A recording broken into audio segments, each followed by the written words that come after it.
I will take my time to teach on the year of divine restoration and rest. Na hili ni jambo ambalo Mungu aliweka kwa moyo wangu kuanzia mwezi wa 11 ya kwamba mwaka ambao tuko nao utakuwa ni mwaka ambao wa urejesho na mwaka wa pumziko. Anything that is not written hangs here on air. Ina hang hapa kwa sababu ni maneno tu ambayo imesemwa na inaweza ikapotea, lakini ile ambayo imeandikwa lazima ikuje kutimia. Praise the name of the Lord. That is why neno la Mungu ili likuja kutimia iliandikwa, na diposa tuko nayo in form of a book. We have the word of God which is powerful and spiritual, but now we have it in form of a book, this one. Anything that is not written inaweza kupotea. Kwa hivyo hata Mungu akikunenea kwa ndoto, hakikisha ya kwamba umeandika ndoto yako. Ukikosa kuandika kitu hautati. Mnaona all the promises. Wangapi unaobaga kulingana na the promises of God? Why do you pray according to the promises of God? Because they are written down. They are here, they are written down. Bwana pewe sifa. Wangapi ambao tunajua unabii wa Abrahamu, ati Mungu akashuka kwa Abrahamu na akamwambia Abrahamu, toka kwa nyumba yako na watu wenu unifuate, nitakufanya uwe taifa kubwa. Ni unabii, lakini iliandikwa chini. Uliandikwa kwa vitabu. Ukishaandikwa unatu encourage siku ya leo. Anything that you write down, it will encourage even your people, your future, it will build your life. Anything that is not written, nikana kusema ya kwamba tumeenda shule, tumeketi chini, and then lecturer anakuja, tunafundishwa na hakuna mtu anaandika kitu. It will evaporate. Itakaa huku na itaondoka. Write things down. Mungu akikunenea, write it down. Hallelujah. Bwana pewe sifa. Wacha niwaingize kwa hii restoration ya maisha, kwa sababu Mungu kuna mahali huwa anaanza. Wakati Mungu anaongea juu ya restoration, kuna mahali huwa anaanza. Na namba ya kwanza anaanza in our spiritual life. I tell you something, brethren. Do you know kuna watu ambao hapa mngetaka magari yenu iwe restored, lakini Mungu mwanzo anataka kurestore your spiritual part. Because utajiri halisi sio ule tunaona. Anything that you see with your eyes will pass away. Be it the things that you see, the tallest of the buildings that you see, they will pass away. Any form of wealth that you see today, mashamba, dunia, itafugwa kama karatasi. Lakini kuna utajiri utadumu milele. Ni utajiri wa rohoni. The spiritual wealth, iyo haitaondoka. The spiritual wealth is like wisdom. For example, gift of wisdom, ambayo inasema ya kwamba hata wale wako na hekima hapa duniani ya kufanya watu waokoke na kuendesha kazi ya Bwana, Biblia inasema tukifika biguni they will shine as stars. Kwa hivyo that one itakuwa hapa, na hata biguni will be visible. Itakuwa kule binguni. Because it is spiritual part. Hallelujah. Kwa hivyo Mungu akitaka kurejesha utajiri, anaanza na utajiri wa rohoni. Kanisa kuna mahali, ama wewe mwenyewe as an individual, kuna mahali ambao umepungukiwa na kitu ambacho kinaitwa wisdom. Then pray hard that God will restore you in that area. Ya kwamba utakuwa umejaa na utajiri wa hekima. Hekima ya hapa duniani, hekima ya biguni, hekima ya wanadamu. Praise the name of the Lord. Amen. Of course there are 4 types of wisdom. Godly wisdom, heavenly wisdom. Heavenly wisdom unaikuta na malaika. Heavenly wisdom, there is godly wisdom, heavenly wisdom, earthly wisdom, na pia kuna human wisdom. Those 4 areas. So that maisha yako iwe all round, umebarikiwa, umefunguliwa, umeinuliwa. May God restore that part of our lives. Part ingine ambayo Mungu anaiangalia sana ni vipawa zetu za rohoni. Kanisa utajiri. Let me tell you brethren, utajiri wa kanisa, hata malaika akitumwa hapa hahesabu utajiri wa kanisa kwa hii speaker. Aseme ya kwamba uspika maua hii nini, anahesabu utajiri wa kanisa na zile vipawa zinatumika kwa nyumba ya Mungu. This is physical, but spiritual. Malaika akitumwa anahesabu vipawa gani zinatumika katika nyumba ya Mungu na ni gani zimeashiriwa. Zamani niliona watu walikuwa wanaomba mpaka dunia mahali wamesimama, according to the book of Acts, inatetemeka. Brethren, don't you see that we need to be restored to that power, whereby we can come here, join our hands in boldness and faith, and with a lot of confidence we go before the throne of grace or the throne of God, we pray mpaka mambo ingine ianze kuyeyuka. Waliombea viwete wakatembea. Church, we need to be restored to that gift of healing. Gift of healing tunataka tuzione inakuwa manifested in our service, because ule ndio utajiri halisi. Utajiri halisi wa kiroho ndio ule.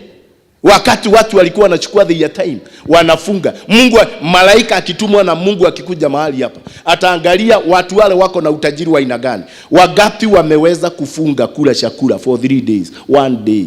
The strategy of God is for you to be, if it is prayer and fasting, iwe lifestyle kwako. Iwe unaweza ukafuga Januari, unaweza ukafuga February, unaweza ukafuga March, unaweza ukafunga December.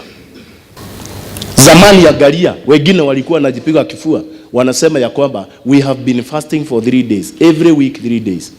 That is the lifestyle ambayo tunahitaji. Ya kwamba every day, throughout all the months, you can take 2 days every week. You can take 1 day every week. May God help us. To restored, this is our lifestyle. Lifestyle yako ya kuomba. Wale walikuwa nafunga siku 7 wako wapi? Wale walikuwa nafunga siku 30, hata wengine 40. The spiritual part of life, the spiritual restoration ndio hiyo. Watu ambao walikuwa every time, they are word people. Yani wao ni watu wa neno. Wanakaa every day. Unamkuta ya kwamba ni neno anatafuta. Ni neno, anasikia ninahimizika na roho niweze kusoma kitabu cha Ayubu. Anasoma kitabu cha Ayubu. Wale watu wako wapi? Wasio wa kusomewa Bible siku ya Sunday. Ndio unaona Mungu anasema I will restore fast. Because let me tell you, if you want to be great in this world, you must set your priorities right. God is great because he knows how to set his priorities. God, number 1, he will restore your spiritual life. Then from there, kuna mambo nitawasomea yale Mungu atarestore. Hallelujah. Hallelujah. Na riposto unaona hata imeandikwa, seek ye first the kingdom of God and all other things that you need in life shall be added. Because his priority is spiritual life. Wale walio nena kwa lugha zinatafsiriwa kwa unabii mpaka nywele za watu zinasimama. Mungu ameshuka kwa ibada. Walienda wapi? Hizo vipawa zilienda wapi? Nasema spiritual life. Wale walio jiweka ya kwamba mi amanita sasa, mimi ni mtu wa kufunga na kuomba, walienda wapi? Ndio Mungu anasema restoration. Na ndio nimekuandikia nimeandika hapa the spiritual part. Na maisha yako, hii kitu inaitwa restoration. God has his own part, then you have your own part. It is like a covenant. God has his own part, you have your own part. Hallelujah. God is a God of priorities. Usidanganywe na mtu. Seek ye first. Jaeni na utajiri wa rohoni. Bwana apewe sifa. Praise the name of the Lord. Kwa hivyo number 1, Paul anasema ya kwamba let the word of God dwell in you richly. Nionyeshe mahali ambao wiki mzima umesoma scriptures. Scriptures. Unataka Mungu akufungulie kukupatia kazi, umetamaka hauna kazi. Mungu naye anataka kuanza kutengeneza maisha yako ya rohoni. To restore your spirit, your soul, your spiritual life. This one, ili akupatia kazi. Lakini part yako ni kununua Bible. Hapana nunua viatu 2 vitatu na Bible hauna.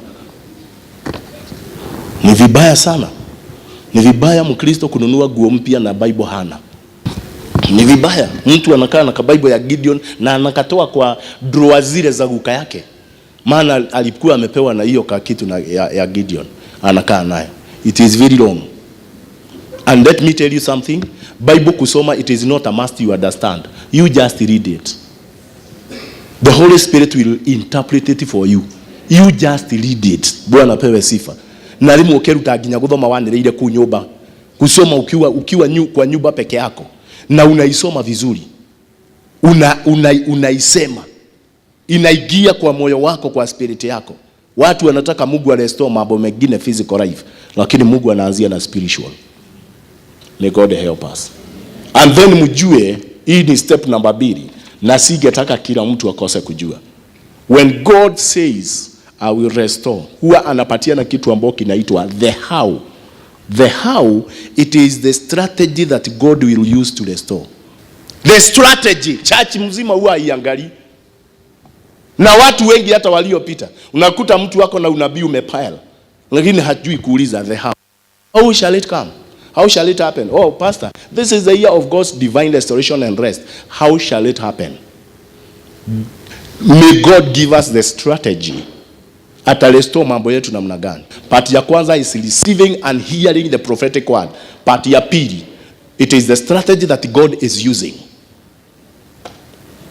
Hallelujah. Part hii ingine, it is now receiving. Bwana pewe sifa. As simple as that. May God help us. Part hii nimewapatia strategy, nimewaandikia hapa. Strategy ya restoration ya spirit ya kiroho ni nini? It is prayer. Nimewaandikia pale. Nitasoma bili peke yake. Strategy is prayer. Ya kwanza is humility. You see, we know people that they are humble. Listen, how do you test ya kwamba watu wako humble na Mungu atarestore mambo? Ni kuvumilia. Hivyo huwa mnavumilia kwa ibada.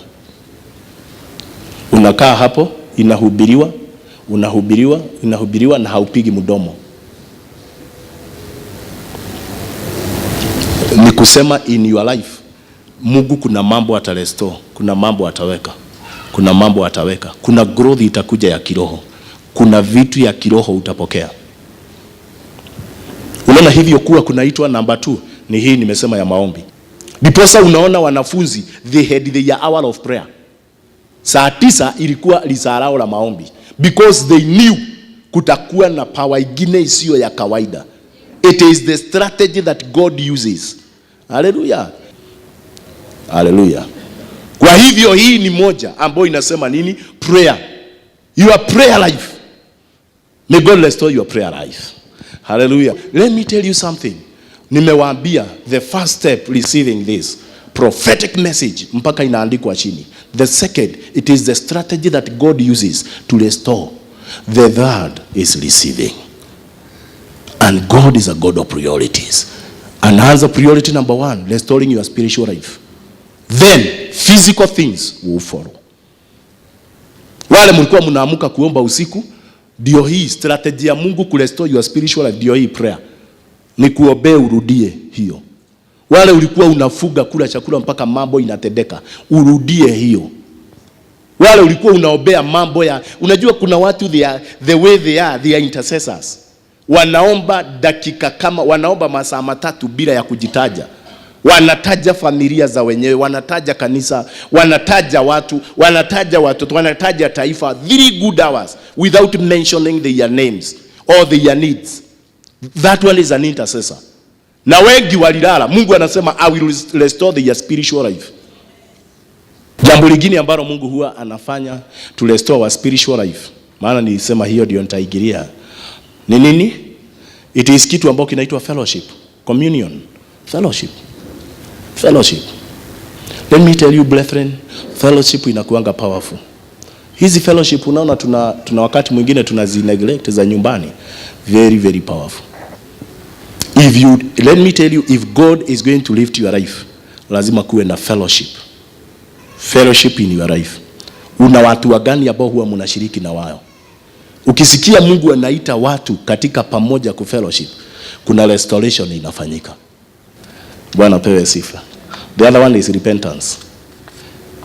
Wakati mwingine for us to get the real, listen to this, utajiri halisi si wa mali, utajiri halisi ni wa kiroho.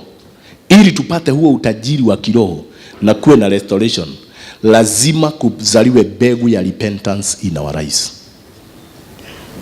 That one, na Paul anasema ya kwamba tuzae tunda linalolingana na kutubu.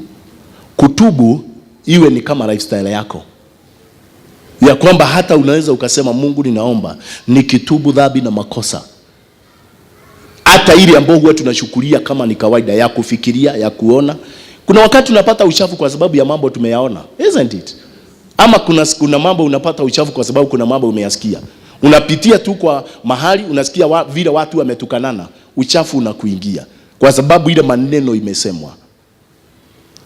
Let me tell you brethren, if church does not take its time to repent, there will be no restoration ya power na spiritual life. Lakini kuna watu ambao they are full of pride, they don't repent. Hata akikosea, washa kukosea, kurepent mambo ya kawaida ni kama kusema sorry. Kuna watu sorry haiko kwa mdomo yao. Sasa ufikirie ya kiroho hiyo ya kurepent, kutubu, watapenda, hawataipenda. How can God restore his power? His spiritual, his spiritual power and authority in the church if we don't take our time and repent. Brethren, Biblia inasema if my people who are called by my name shall humble, the humility part of it ile nimewafundisha, themselves and repent and pray, watubu na waombe, I will heal their nation. Even healing ingine, power ya healing, restoration ya healing inakuja mahali watu wametubu. Wametubu makosa na dhambi zao, and their transgression, their iniquity, transgression and sin, uovu wao, makosa yao na dhambi zao. Mungu atujalie neema. Mwadhani yagoshwa. Hallelujah. Na mtu analipent dakika ile tu ambao unajua kuna kosa umefanya, hapo usitoke kabla ya kulipent. Uone God will restore power yake. Ata restore utajiri wake wa rohoni juu ya kanisa. May God help us.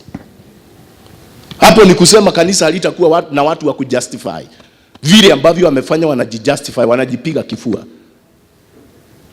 Say after me, spiritual restoration.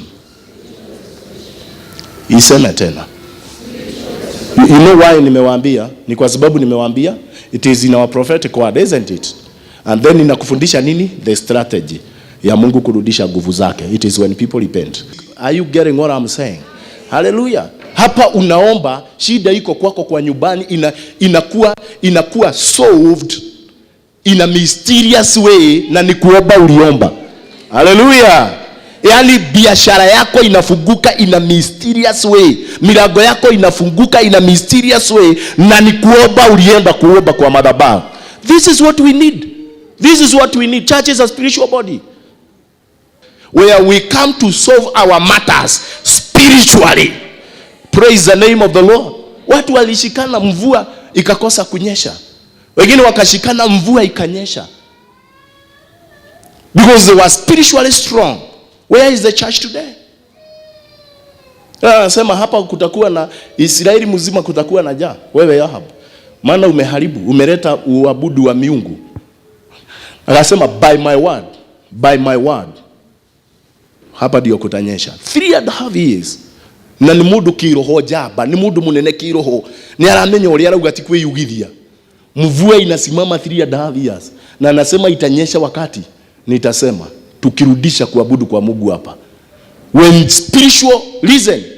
spiritual sanity was restored in Israel, miungu yote ya Baali na the Baal prophets wote wakauawa. Mtu wa Mungu akaenda kwa mlima kuomba, akasema Ahab apande farasi yake, maana sikia mgurumo wa mvua. Physical life inakujaga baada ya spiritual life kuwa restored. Hallelujah. Bwana pewe sifa. Any prophetic word that is not written down, let me tell you, that is in verbal form, wewe forget about it. Hiyo itapotea. Kama ni Mungu ameongea, andika, ili ikitimia unaona hii imetimia, hii imetimia, hii imetimia. Ongea, andika vile Mungu anasema. Number 2, when he speaks and you write it down, don't just celebrate. You don't celebrate verbal. Listen, you don't celebrate verbal prophecies. Even the written down. Take the step number 2. The strategy that the Lord will use to accomplish or to make his prophetic word come to pass. The strategy. ukishaijua, start celebrating because you will receive it. Hallelujah. Mungu akisema jambo kuna strategy. Hata Mungu alimwambia Joshua, nobody by in a prophetic word, nobody will be able to stand before you. AI wakapiga nani? Wakapiga Israeli. Just a small, just a small group of people wakampiga Israeli, watu wakaharibu. Do you know what happened? Alilala chini the whole day Joshua. Mungu akamwambia, don't even dare to pray. Wake up. Eda uambie watu, strategy moja ile nilikuwa nimesema mtatumia ili mpige waadui hawa ni repentance. Na kuna mtu amechukua vitu ambao hazipaswi kushukuriwa. Anaitwa Akan. Eda uambie Israeli mzima li repent. Akan amechukua vitu. Wakati wa Akan aliharibiwa, AI iliondolewa within 1 hour. Israeli walipiga AI within 1 hour. Lakini strategy ilikuwa ya repentance.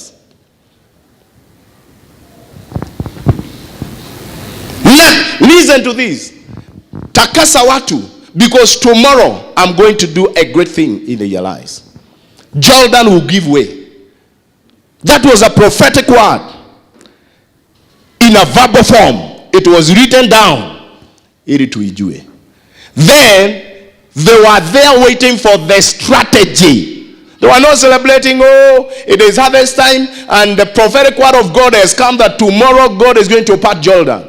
They were not celebrating. They were waiting for the strategy that God will use to fulfill his prophecy. And the strategy was, Joshua, take all the priests, the Levites, watakase, waende mbele za watu, wabebe saduku la agano, and the elders. And that was the strategy. And from there, let the leaders waweke miguu yao kwa Jordan. Iguze maji. Si waweke kabisa, iguze maji. That was the strategy ile Mungu alitumia. God will never give a prophetic word without giving a strategy to fulfill it. That part watu wengi hawajui. They celebrate the verbal prophecy. It will come to pass. At the end of it all, they are discouraged. The church is discouraged. Wanasema pastor wetu anakuwa false prophet. Alisema hiyo mambo yote haikutimia. Aliwapatia strategy gani ili mambo itimie? Mungu alisema ya kwamba I will restore their lives. Their spiritual lives by giving them. He gives a strategy by giving them a teacher who will teach them the word, and the word will be like coming from heaven like rain. They will be taught my word. Then I will restore their grain. Chakula chao nitarudisha. You see, God starts with spiritual matters and then he comes to the physical matters. Hallelujah. I will restore their grain. I will restore their wine. And then he says, I will also restore the ears, the cacaworms, the locust, the hopping locust, the stripping locust, zimekula. Your wasted years, I will restore to them. But the spiritual part is the beginning point. If there is no that, ingine wachaneni naye. Itakuja na itapotea. Because Mungu anaanzaga hapo. Hapo unaona wakiomba. Wewe si usome Biblia, Hosea anasema Mungu wakati alitaka revival katika Israeli, aliwaita akawapeleka jagwani wakafuga kula chakula. Wakati walikuwa wanafuga kula chakula jagwani, Biblia inasema ya kwamba he allured them. Wakati walikuwa wanaomba, Mungu akawaambia katika unabii, nitawapa mashamba, nitawapa mambo yasiyo ya kawaida. Wakati maisha yao ya rohoni yamekuwa restored, Mungu akaanza unabii juu yao. Lakini aliwaondoa katika comfort zone yao. When you see church praying, their time even for receiving physical wealth has come. Hallelujah. Yes, this is what God is looking for. Nyinyi nyote tukishikana hapa tuombe, hata mtu akikuja hapa akiwa na kansa, haitakuwa mzigo mkubwa kwangu. Kanisa lilipoomba sana, malaika alitumwa. If you want the ministry of angels to be realized in your life, or to be seen even in this church, you must pray. Spiritual life must be restored. I need God to revive me. I need God to touch my spiritual life. I want to go to another level in the spiritual realm. Hallelujah. Na sio lazima nijifananishe na wahubiri wale wengine na si lazima ujifananishe na mshirika mwingine. You pray. Wewe penya. Ukipenya na uwe revived, there are things that are going to be done within a day. They normally ask, it is written, can a nation be born within a day? So, yet, when people are travailing in prayers and praying, the nation will be born, will be set in a day. That is the word. Wangapi ungetaka kuomba mpaka uone hiyo tu mambo imeanza kutendeka? It is called the spiritual restoration.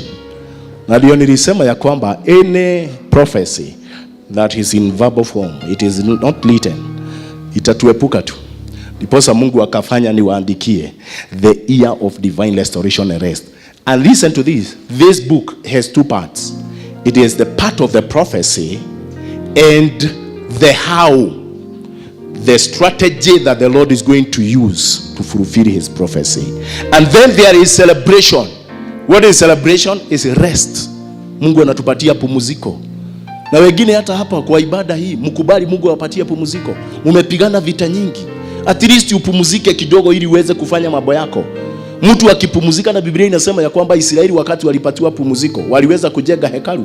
If there is no rest, Biblia inasema during the time of David they were not able to build the house of God. Mpaka akaambiwa wewe ni mtu wa vita, hautaweza. But the Bible says during the reign of King Solomon, God gave him rest round about. Na kutoka hapo akasema tuweke misingi ya nyumba ya Bwana. Tuanze kujenga nyumba ya Bwana. Akajenga nyumba yake na akajenga nyumba ya Bwana kwa sababu kulikuwa na pumziko. Kuna wingu ya revival ya kuleta watu tena pamoja, ya kuleta gifts za rohoni kwa kanisa. Kuna wingu ya revival ya kuleta mambo yasiyo ya kawaida in our lives. The Lord will restore the gifts, our spiritual lives. Then he will give us rest. He will give us the strategies. Shalena makata bahando riba. Bwana, nimeonyesha watu wako pasipo na revival mambo mengine hatutayapata kwa sababu you are God of priorities. Reketa kozina shanena mazia labaganda. Fanya Mungu wa Israeli wengine kuzama wapate vipawa za rohoni, wengine wapate urejesho wa vipawa. Shaka rababona. Hata kule nyuma inueni mikono yenu mbele za Bwana. May the Lord revive you. May the Lord touch you. Wale mlikuwa mnafuga siku nyingi, mnafunguliwa tena kuanza kufuga hizo siku. Je, wafahamu kuwa ili ufike kwenye hatima yako, lazima upite na uhitimu mitihani 17 ya maisha?